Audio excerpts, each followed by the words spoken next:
Mga kababayan, mga katambay, si Kamanong po, nagbabalik po muli sa inyo para po magkomento. Samahan niyo po ang inyong lingkod. Magandang umaga po muna, tanghali, hapon, gabi, madaling araw po sa atin lahat. Saan man sulok ng bansa o mundo tayo naroon, naway maingatan po tayo mga kababayan.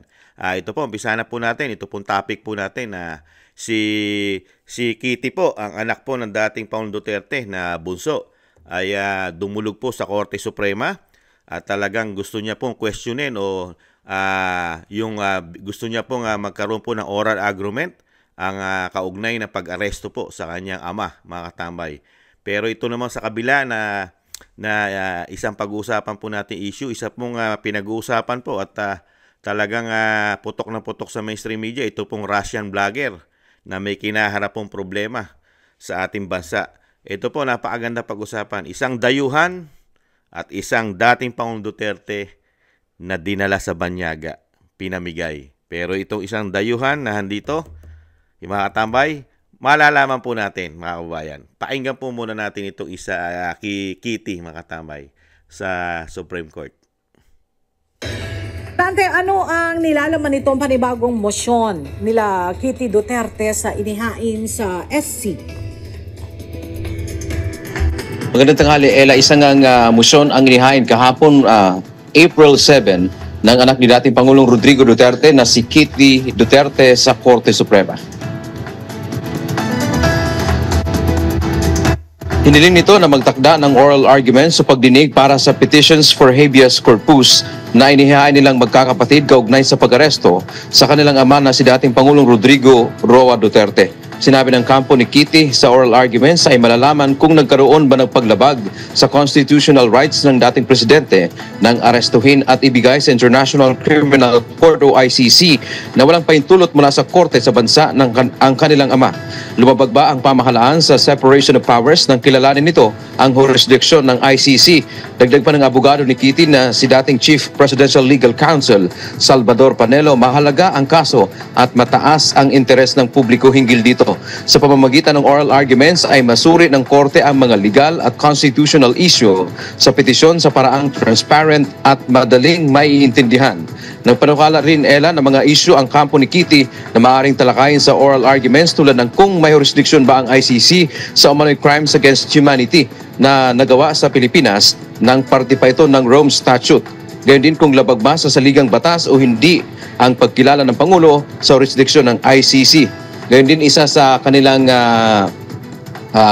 inilatag na maaring topic, Ella, o issue na tatalakayin sa oral arguments kung nagiging moot and academic o wala na bang saysay yung kanilang petisyon na inihain sa korte dahil nga na-transfer na yung kustodiya ng kanilang ama sa International Criminal Court. Yan man ang ating update mula dito sa Maynila. Balik sa Yan po mga tambay, yung hinihiling po ni Kitty, yung oral argument po.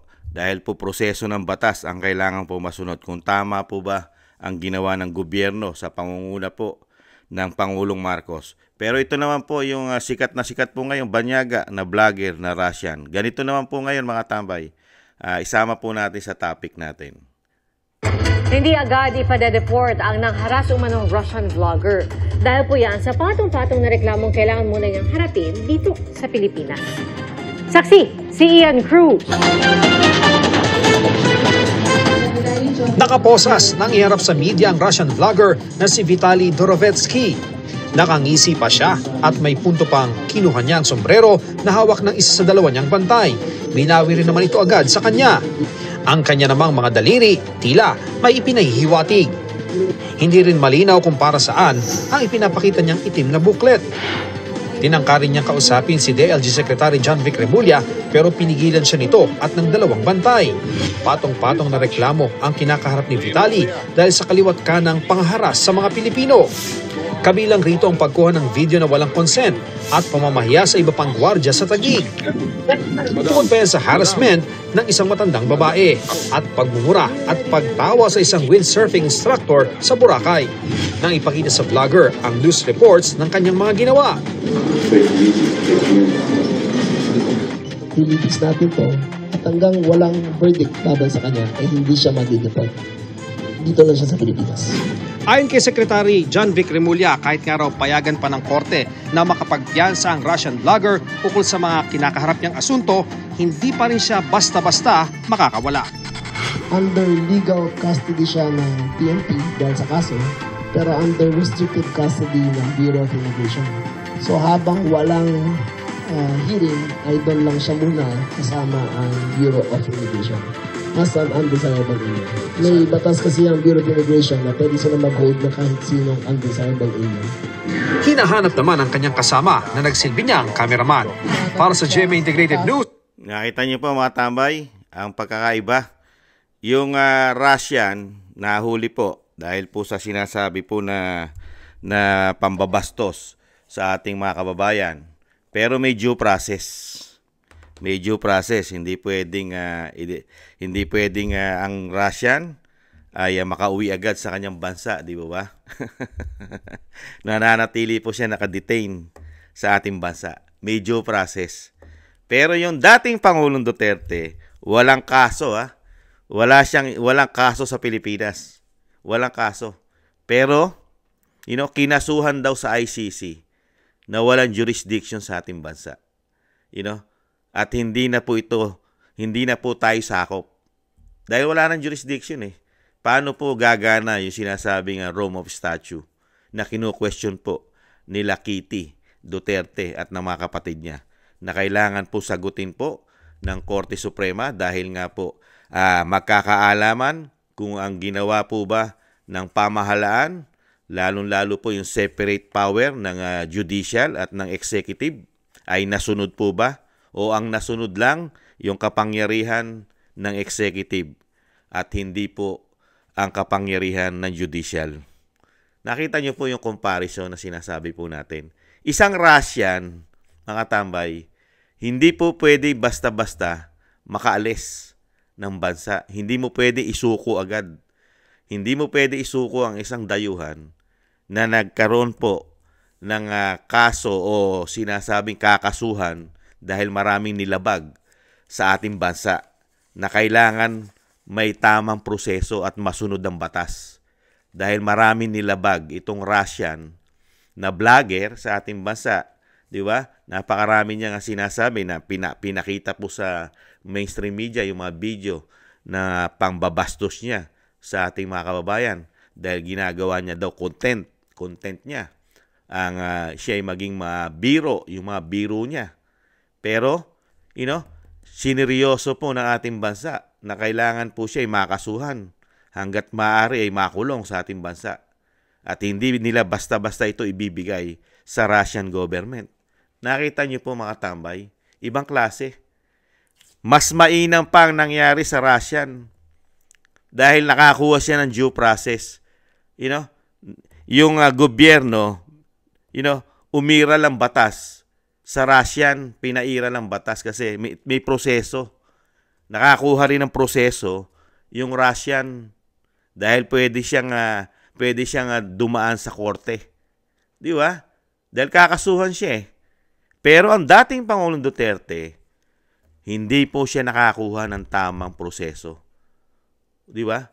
Walang due process na nangyari.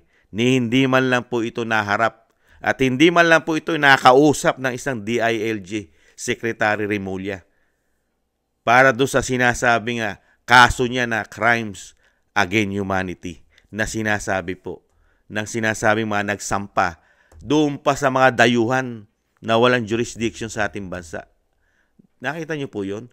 Kinasuhan ng dating Pangulong Duterte sa ibang bansa na walang jurisdiction sa ating bansa. Pero ang Pilipinas, no question us, ipinamigay mo ang pagiging Pilipino ng dating Pangulong Duterte. At ang isa pa, nilabag mo yung karapatan ng isang judicial na separate power. Isa yun eh. Di ba? Dahil pangalawa, meron pa tayong soberenya. Umiira lang ating kalayaan. May soberenya ang ating bansa. Di ba? Nakita nyo po kung pag-iisipan nyo, lalagyan nyo ng logic. Yung isang dayuhan, kinasuhan sa ating bansa dahil may nilabag siya, pero may proseso ng batas. Pero dito sa dating Pangulong Duterte, kidnapping. Kidnapping pa ang ginawa daw. Nakita naman po natin at marami nagpatotoo, pati ang Vice President. Kidnapping ang ginawa raw sa kanya ama dahil hindi nasunod ang proseso ng batas.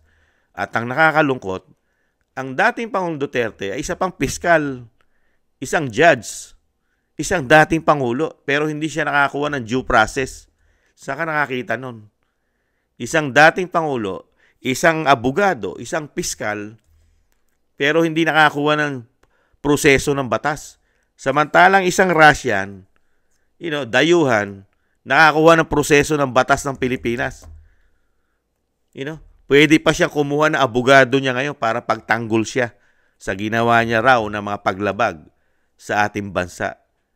Pero yung isang Pangulo, nakakalungkot, Commander-in-Chief, naglingkod, pinoteksyonan ng bansa sa lahat ng problema ng bansa ay pinoprotektahan niya ang ating bansa, ang ating mga kababayan, tayong mga Pilipino. May proteksyon ng 6 na taon sa lumalakas na terorista, lalo ang CPP and PNDF. Naprotektahan tayo ng 6 na taon, lalo-lalo sa bisyo na droga. Nailayo ang ating pamilya, ang ating mga anak, ang ating mga susunod na henerasyon na hindi malulong sa pinagbabawal na pulburon. Di ba? Naproteksyonan tayo sa mga kriminal. Di ba? Pero, meron pong gobyerno ng binagoong ang Pilipinas, na talagang pinulitika, demolition job, politically motivated, at kung ano-ano pa, ang isang dating Pangulong Duterte ni hindi man lang nakakuha na katulad ng napanood natin sa media, may proseso na nakuha. May tamang proseso ng batas, yung dayuhan. Pero tayo, kapwa natin mismo Pilipino, hindi nakakuha ng proseso ng batas para ibigay mo sa dayuhan. Samantalang itong dayuhan, kailangan umiral ang proseso ng batas sa Pilipinas bago natin ibigay sa dayuhan. Di ba? Unbelievable. Kaya nakita po natin kung paano po talaga pinulitika, demolition job, ang dating Pangulong Duterte. Nakita niyo po, itong nakaupo ngayon sa ating gobyerno, napaka-biases. Di ba? Isang kapwa mo Pilipino, dating Pangulo. Kaya yung ginagawa po ni Kitty at ng abogado niya na si dating Secretary Panelo, di ba? Kailangan po nilang malaman ang kasagutan dahil nga po separate body, separate power ang executive at ang judicial. Kailangan malaman ng pamilya Duterte kung ang ating gobyerno ay sumunod sa proseso ng batas, lalong-lalo sa pag-aresto sa dating Pangulong Duterte. Kahit po sabihin natin na wala na rito ang dating Pangulong Duterte, kailangan po malaman ng taong bayan. Excuse me po. Kailangan po malaman ng taong bayan, yung batas ng ating lipunan, ng ating gobyerno, ng ating bansa ay nasunod ba?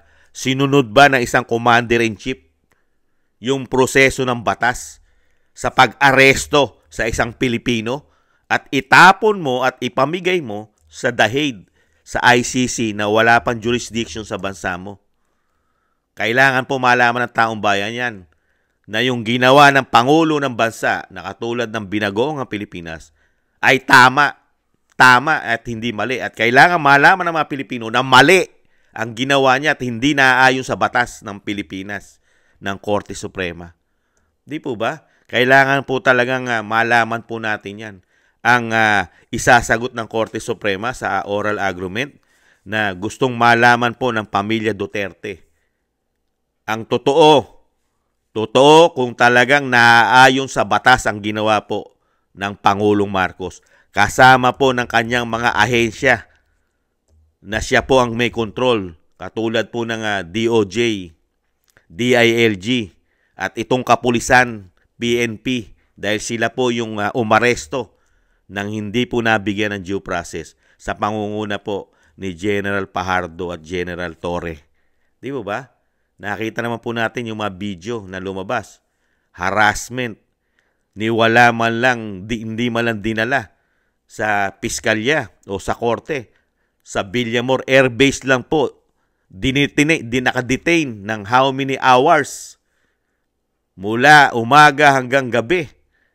Biruin niyo po yun, na hindi man lang siya nakarating. Hindi katulad nitong Russian vlogger, nakarating po sa hustisya. Nakakuha ng due process at nakausap pa ng DILG Secretary Remulla. Nakita niyo po yun? Samantalang ang dating Pangulong Duterte, hindi man lang nakausap ng media at hindi man lang naiharap kahit sa DILG at sa DOJ at sa korte ng bansa natin. Di ba?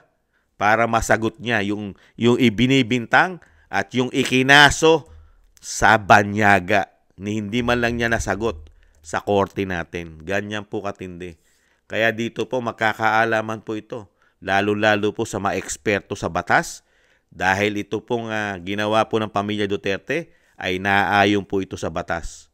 Kailangan po nilang ipagtanggol ang napakatindi pamumulitika, demolition job na ginawa sa dating Pangulong Duterte, pambabastos, lalo-lalo na sa pagtataksil sa ating soberenya at syempre paghuhudas sa ating judicial na umiiral sa ating bansa, ang batas natin. Isinuko mo sa dayuhan, ipinamigay mo parang hayop ang dating Pangulong Duterte. Di po ba? Kaya nakakalungkot lang po mga tambay. Mas mainam pa yung nangyari sa banyaga na dayuhan na isang Russian vlogger. Nakakuha ng proseso ng batas sa ating bansa. Umiral ang proseso ng batas. Pero yung dating Pangulong Duterte, parang hayop. Parang hayop mo itinaboy. Tinanggalan mo bilang Pilipino. Ipinamigay mo na. Bahala na kayo sa buhay nyo riyan kung anong mangyari yan. Hindi na taga-Pilipinas yan. Kayo na bahala riyan. At ang pinakamasakit pang ginawa ng gobyerno ng binagoong Pilipinas, tayo pa ang naghatid. Hindi na nakakuha ng proseso ng batas sa ating bansa. Tayo pa gumastos. Tayo pa naghatid. Tayo pa, ang eroplano galing sa Pilipinas, ang piloto, Pilipino. Ang gumastos, taxpayer. Ganon po katindi. Napakasakit po talaga nangyari. Isang Pilipino, sinurrender mo na hindi nakakuha ng proseso, ng batas, due process, at walang kaso sa Pilipinas. Banyaga na walang jurisdiction sa ating bansa. Pero meron tayong Pangulo, mas sinunod pa yung banyaga kaysa sa sarili mong batas na meron tayo na umiiral sa ating bansa. Kaya po nakakalungkot. Kung iisipin natin, nakakalungkot ang nangyari sa dating Pangulong Duterte. Tapos mababalitaan mo ngayon, meron dayuhan Dayuhan puti. May puti. Mas mainam pa nangyari sa puti. Lumabag siya. Merong mga reklamo. Pero nakakuha siya ng proseso ng batas sa atin. Umiral ang proseso sa atin ng batas doon sa puti. Sa vlogger na Russian. Pero isang dating Pangulo, Commander-in-Chief, mga kababayan, isang abogado, isang piskal, Pangulo, walang nakuhang due process. Anong klaseng mga politiko ito? Anong klaseng mga politiko ito? Anong klaseng mga lingkod bayan ito? Dahil ang Pangulo ay isang politiko. Commander-in-Chief siya. Paano kung sa susunod na Pangulo, ipatapon naman siya sa North Korea? Sa tingin niya, magugustuhan niya yon na hindi ka dadaan sa proseso ng batas sa Pilipinas at bigla ka na lang ipatapon sa North Korea? Di umano? Magugustuhan mo ba yon? Di po ba? Yun eh. Yung ayaw mong gawin sa sarili sa'yo, pero gusto mo naman gawin sa kapwa mo, presidente. Presidente ka rin. Paano kung mangyari sa'yo yun? Dahil may proseso ang batas. Paano kung gawin sa'yo sa susunod na presidente, hindi ka na presidente, ganun din ang gawin sa'yo? Magugustuhan mo ba yon? At magugustuhan ba ng pamilya mo yon? Na hindi umiral ang proseso ng batas sa'yo? Ipatapong ka sa North Korea? Diba? Di umano, halimbawa. Kaya nakakalungkot po mga kabayan. Nakakalungkot lang po. Makakaroon po ng ganito, dayuhan. Isang dayuhan nakakuha ng proseso ng batas sa ating bansa. Umiral ang due process ng dayuhan. Pero isang Pilipino, dating Pangulo, hindi nakakuha ng due process. Hindi umiral ang batas. Ibang klase po. Ibang klase. Kaya alam mo, kaya halatang-halata pong ginawa talaga nila Bistadong-bistado mo na talagang pinagplanuhan po nila talaga di umano ang dating Pangulong Duterte para po sa sinasabi pong pagpapabagsak, demolition job sa politika. Dahil ayaw na nila na mawala sa kanilang kapangyarihang ibinalik sa kanila ng taong bayan. Dahil nga daw po sa pagiging greedy, kaswapangan. Ano po sinasabi ng Vice President? Nung makabalik sa kapangyarihan, ayaw na raw mawala sa kanila. Kapangyarihan, pera, may bonus pa raw droga. Ayon yan sa Vice President. Sinabi niya yan. At yan po ang nakita ng mga Pilipino ngayon, mga kababayan. Kaya nakakalungkot po, no? Isang dayuhan, ipinalalabas sa media, kailangan niya panagutan at iiral ang proseso ng batas.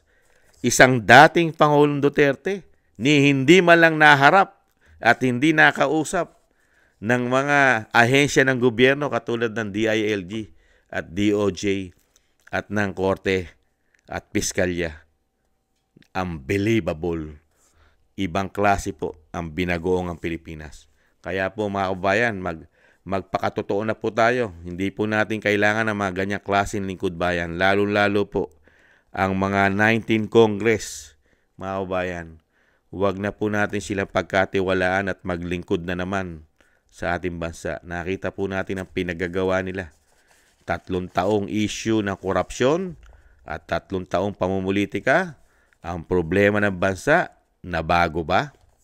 Wala silang pakialam sa Pilipino. Wala silang pakialam sa problema ng Pilipino, kahirapan, kawalan ng trabaho. Wala silang problema diyan. At wala po silang hindi po nila iniintindi at iniisip 'yan. Mas mahalaga po sa 19 Congress ang kanila pong kapangyarihan na manatili po sa kanila. Dahil kung sila po ay nagtatrabaho ng lingkod bayan, hindi po natin makikita ang ginawa po nilang trabaho sa loob ng 3 taon. Magkaiba po ang ginawang trabaho ng dating Pangulong Duterte ng 3 taon at ng 6 na taon. Magkaiba po. Nagtrabaho po ang dating Pangulong Duterte na wala siyang pinulitika. Wala siyang ginipit. Pati nga ang dating Vice President na 6 na taon na kritiko niya, hindi nga po niya ginipit at hindi po niya inimpeach. Di po ba? At hindi niya pinatapon sa ibang bansa. Ganon po katindi. At sa katunayan, pati nga ang problema ng pamilya Marcos sa napakatagal na panahon na hindi mailibing ang kanilang ama, ay naipalibing pa nung panahon na ang Pangulo ay yung pinatapon sa dahig. Ganyan po katindi. Kaya nga po sabi ng mga Pilipino, walang utang na loob ang nagpatapon sa nagpalibing. Ganyan po talaga Bago po tayo magtapos mga kabayan, shoutout po muna. Maraming salamat po sa mga nagbibigay po ng biyaya po sa inyong lingkod. Thank you po. Shoutout po Kingston 123 ng Hong Kong, Gina Ray, Solid DDS ng Berlin, Germany, Jake Yahut ng California, USA, Jasmine Channel, Telma Pasawa, Dan Rivero ng Anchorage, Alaska, Bon Rosales ng France, John Sarip ng Amsterdam, Holland, Chona Banks ng Milwaukee, Wisconsin, USA, Julieta Celona ng Sydney, Australia, Ma'am Elvis Sermani, ng North Miami, Florida, USA, Grace Obet ng California, USA, Michelle Del Valle ng New Zealand, Sara Nakamura ng Japan, Melencio Bandibas ng Jeddah, Arabia, Trojanta ng Korea, Lopez Ibina ng Saitama, Japan, Librado Reyes, 8529 ng California, USA, Danilo Basan Jr. ng Jubail, Saudi Arabia, Roberto Papa ng United Kingdom, 29, Narciso Esteban, Reynaldo Pexon, June De Jesus, Lee Chen, Ana Santos, Bon Rosales, Benjamin Garduque, Pepito Cabiso, Victoria Demvorn ng Netherlands, Nida Diongley ng Italy, Mary Tom ng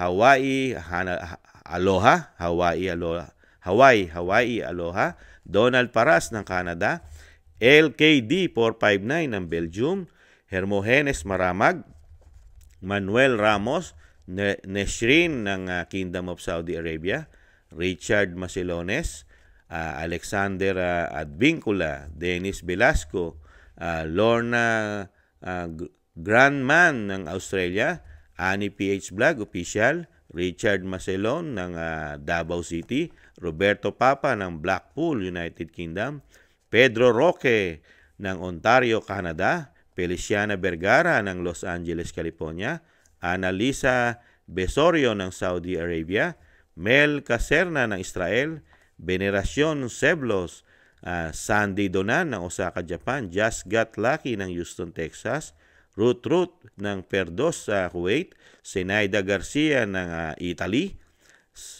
Shayan Nico ng Saitama, Japan, Dorina Villa ng Brussels, Belgium, Olivar Edito ng Honolulu, Hawaii, Danilo Oñate, Madonna Sultan, Rolly Pineda, George Soleto ng Seattle, USA, Peli Subido ng France, Paris, Sonia Diaz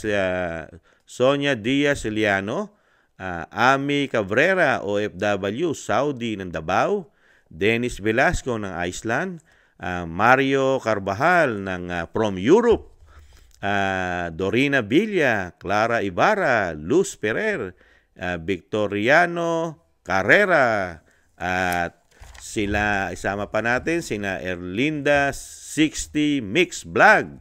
Pwede po natin pasyalan po ang vlog po ni Erlinda 60 Mix Vlog. Angelita Bales ng 6862. SR Perfi ng Akiman, Italy, Perpetua. Paulino Ablas, Josephine Quindosa ng OFW, Italy, Zenaida Ariola ng California, USA, Milagros Lee, Gladys Serfa ng India, Helen Nape ng Turkey, Miyaka N. Smith, Maria Teresa De Jesus, Veneracion Seblos ng Cebu, Arthur Aquino Art, Ariel Soriano, Judith Proctor ng Perth, Australia, August Abril, at Eric Garcio ng Canada, Bienvenido Tomesa, BC Viz, at Mr. Kruner ng San Francisco, California, at Beth D ng UAE, OFW. Thank you po. Shoutout po sa inyo. Ingatan nawa po. Maraming salamat. At shoutout din po sa ating mga kababayan sa kasulok-sulukan po ng ating bansa. Ingatan nawa po mga kababayan. Ingat po. At shoutout din po sa ating mga kababayan sa kasulok-sulukan ng mundo. Mga kababayan natin mga OFW, mabuhay po kayo mga bagong bayani. At ingatan nawa po sa inyong mga trabaho at syempre po sa pang-araw-araw na buhay. At maraming salamat po sa nakagusto po ng Tambayang Makabayan sa YouTube at TikTok. At ganun din po sa mga nagko-comment, like, share, and subscribe. Maraming salamat po. At bago po tayo magtapos, huwag po natin kalimutan mga kababayan, isama po natin sa ating mga panalangin ang pag-iingat po at kalakasan at madagdagan pa po ng mahabang buhay ang dating Pangulong Duterte at syempre po ang kanya pong mabilisang makauwi sa lalong mabilis sa ating bansa. Isama po natin sa mga dasal at panalangin. Maraming salamat po mga kabayan. Ingatan nawa po. Paalam. Bye-bye.